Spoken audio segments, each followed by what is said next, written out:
Hello mga buddy. Eto, pinilit natin pumasok kahit malakas ang ulan. So dito sa May Abida, natumba yung isang malaking mangga doon, nakahamba lang sa kalsada, kaya yung kaliwang yung papunta doon sa may Paliparan, walang madaanan. Yung papuntang Molino, yun ang bukas.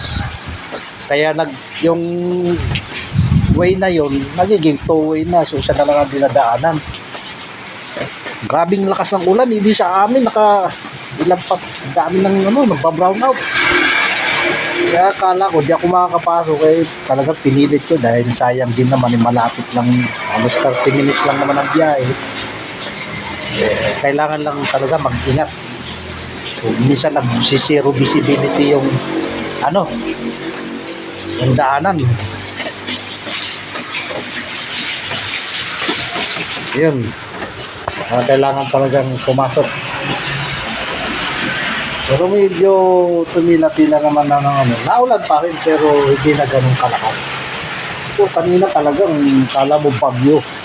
Katulad kahapon.